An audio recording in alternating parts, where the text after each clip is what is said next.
J'ai plus de 75 ans, j'ai une tumeur gynécologique, est-ce que je dois me faire traiter? Alors la réponse à cette question est oui. Il y a une idée reçue qui dit que chez le patient âgé, les tumeurs sont d'évolution beaucoup plus lente. Ce n'est pas vrai.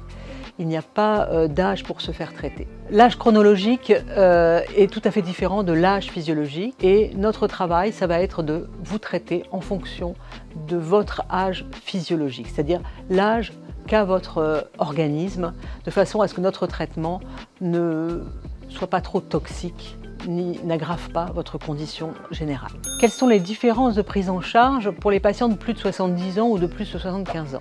La différence principale, elle va résider dans le fait que l'on va vous proposer au début de votre prise en charge, avant toute prise en charge chirurgicale, médicamenteuse, de radiothérapie, on va vous proposer d'évaluer votre état général, votre condition générale de santé. Comment ça se passe? C'est ce qu'on appelle une évaluation gériatrique qui est faite par des médecins spécialistes, les gériatres, ou un oncologue formé à cette technique qui nous permet d'avoir comme un instantané, une photo Polaroid, si vous voulez, de votre état de santé à l'instant où l'on vous voit, de façon à mettre en évidence si vous avez des points de fragilité que l'on peut améliorer ou des points qui vont poser problème au moment du traitement. Cette évaluation gériatrique permet justement de déterminer l'âge physiologique.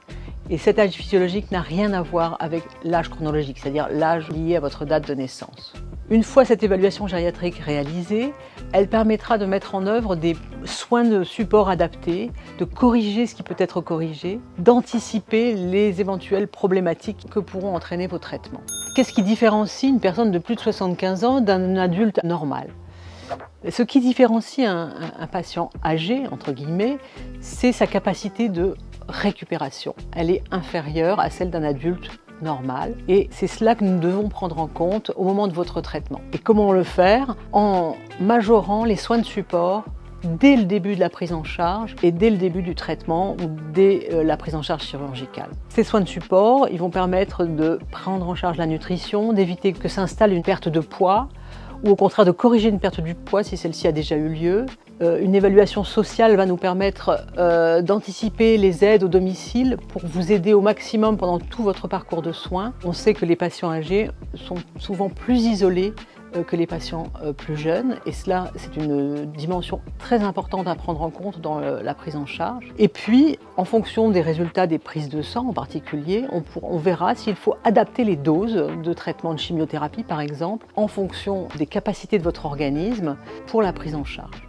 Pour résumer, par rapport à un patient plus jeune, la prise en charge globale et la prise en charge des conséquences des traitements doit être beaucoup plus précoce, beaucoup plus soutenue et beaucoup plus prolongée. L'idée, c'est de vous éviter d'entrer dans des complications qui peuvent avoir des conséquences plus lourdes pour vous que pour un sujet plus jeune.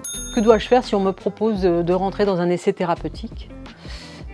Là encore, il n'y a pas d'âge limite pour rentrer dans un essai thérapeutique. Un essai thérapeutique, c'est toujours une opportunité très intéressante pour la prise en charge de votre cancer.